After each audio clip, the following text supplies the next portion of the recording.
Good day.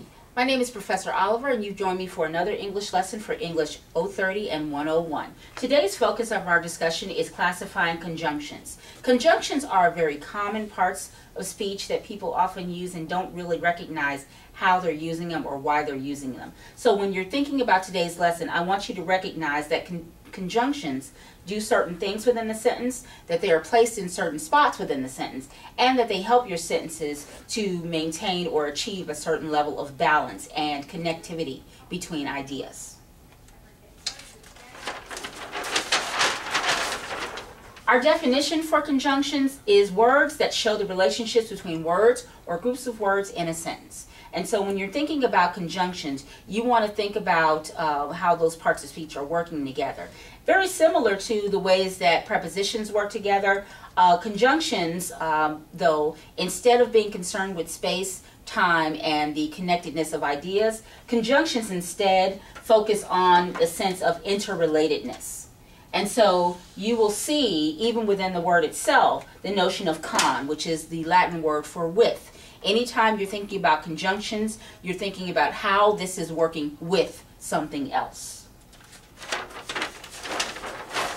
There are two main types of conjunctions. The first is coordinating conjunctions. The word co itself means on the same level. So at work you would have co-workers or colleagues, another way of representing that co.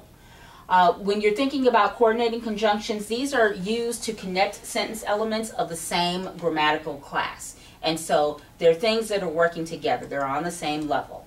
Subordinating conjunctions, on the other hand, because the word sub means below, you have to recognize that one of them is going to be a main idea or a more important idea, and the other one is going to be less important, or the subordinate clause. So just recognize that all parts of the sentence aren't created equally.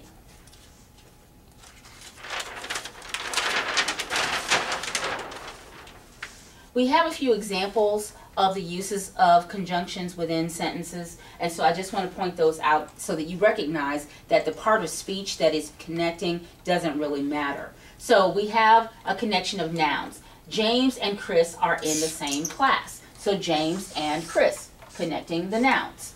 With regard to verbs, she made a sandwich and sliced some fruit. So our conjunction, the word that's putting both of these verbs on the same level, is and. And so she made and she sliced.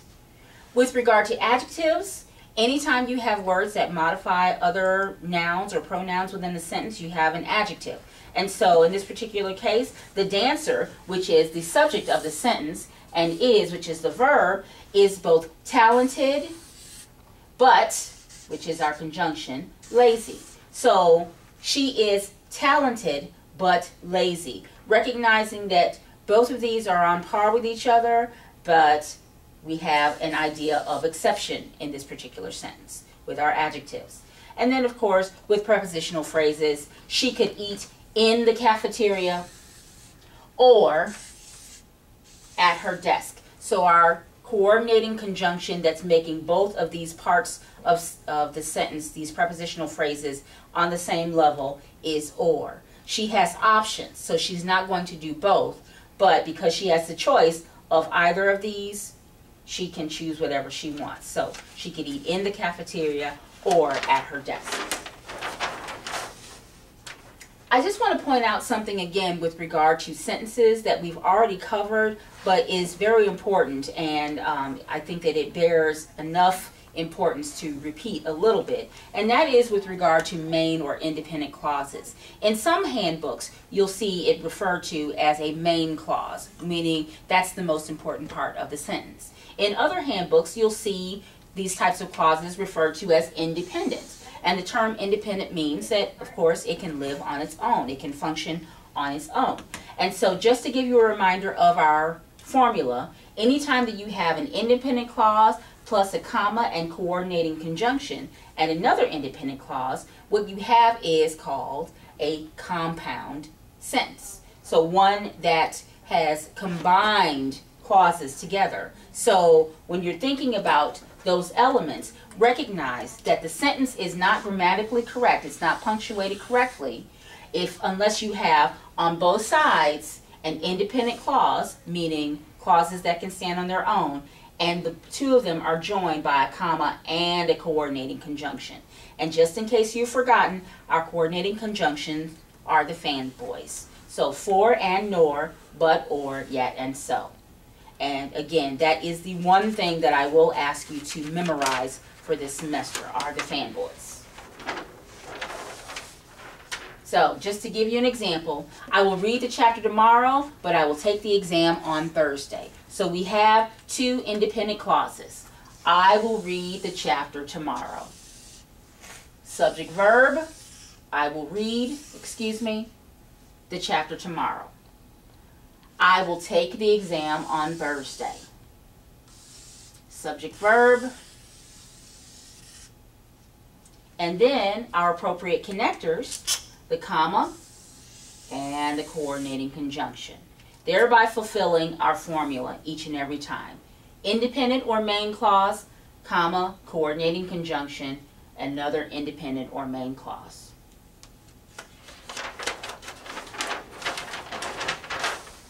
Subordinating conjunctions, on the other hand, recognize that because one of the clauses is the main clause and the other one is less important, that you now have a little bit of a hierarchy in the sentence. And so I just want to remind you again that anytime you have a subordinating or dependent clause, it means that that clause cannot stand on its own. So it's dependent on the main clause for its very survival. So if you have a clause that's less important than the main clause, you've got to recognize that you've got a little bit of a change in the formula. So anytime you have a main or an independent clause plus a subordinating or dependent clause, there's no punctuation separating them if that's the formula.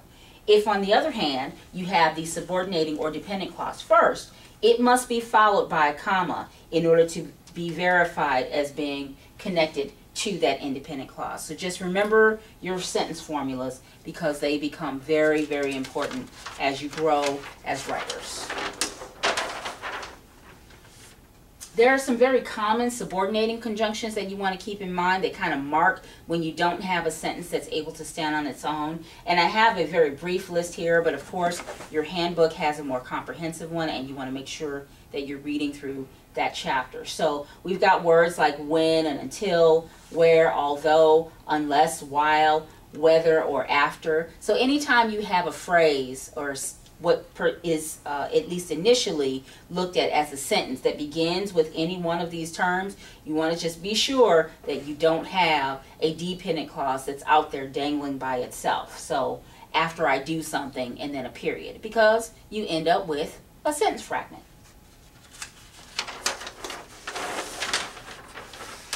So let's take a look at our combinations. Our first example, after I leave the mall, I will go to the grocery store. After I leave the mall, we've got a subordinating term there, after. So after I leave the mall, we know that it can't exist on its own. So it has to be followed by a comma so that it can connect appropriately with this main clause. I will go to the grocery store. And so that formula that we have there is a subordinating clause plus a main clause. So that one is one of our acceptable formulas. The next one, I will call him tomorrow since I missed his party. Well, in this particular case, I will call him tomorrow. I will call him tomorrow. I have the whole thing. I have everything that I need for a main clause, for an independent clause. So in that regard, now I have to look for the dependent clause. And I can see it because it's marked here with this subordinating conjunction. I will call him tomorrow since I missed his party. And since this subordinating conjunction follows our main clause, it doesn't need any punctuation connecting them. You have a complex sentence already there set up for you, and it's grammatically correct.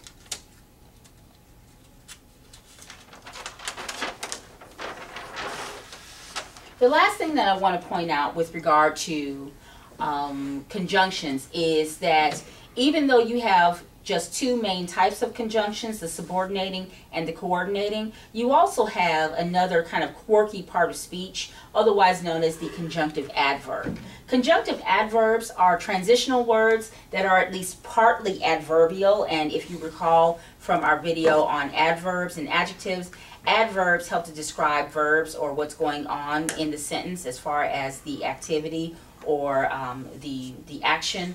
And so when you're thinking about adverbials, you have to recognize that it's doing something very particular, very special within the sentence. So those transitional words that are partly adverbial, although they connect to independent clauses, they modify the second, those are conjunctive adverbs. And we are actually very familiar with conjunctive adverbs. Here are some of the most commonly used ones. Nevertheless, however, moreover, hence, consequently, nonetheless, and therefore. And so you want to just recognize that anytime you have conjunctive adverbs, you've got to be very careful about how you're punctuating those sentences. And when you look at the comma video, you'll see what we mean a little bit more about that. But in the meantime, just recognize that sometimes you'll have to follow those conjunctive adverbs with a comma, and sometimes they'll be preceded by a semicolon. So we have an example. James did not agree with his boss's approach. Nevertheless, he followed her instructions. So we have two separate sentences here, and the one with the conjunctive adverb, nevertheless, is followed by a comma because it's interjecting an idea that is contrary to what was going on in the first part of this idea, and that is that James did not agree with his boss's approach. So just recognize that there's a gear switch, that we're kind of changing ideas in midstream, that despite what was going on in the first part, that second part, he's doing something a little bit different. And that's kind of what's aiding in that adverbial function of conjunctive adverbs. So let's do a little bit of review. Today we learned about conjunctions and how they work within sentences, where they're placed, and whether or not some special punctuation has to go along with them when they're connected in certain ways. You learned that there are two major types of conjunctions within sentences, the coordinating and the subordinating. Coordinating conjunctions mean that the clauses themselves are working together, that they're following along on the same plane, whereas subordinating ones recognize that one of the ideas is much more important than the other one, and so if you took away the least important idea, it wouldn't necessarily get rid of the whole strength of the sentence, but you just wouldn't really have as much to go on. So you really need that main clause, you really need that main idea to be strong, but adding a little bit more certainly does help sometimes. And finally, that sometimes you also have conjunctive adverbs working a certain way within sentences. And so if you do, you have to recognize that not only is that conjunctive adverb in need of special punctuation, but it also probably shows up in the very special places within the sentence. So this has been another lesson in English for 030 and 101. If you have any questions, please see me in class. Thank you.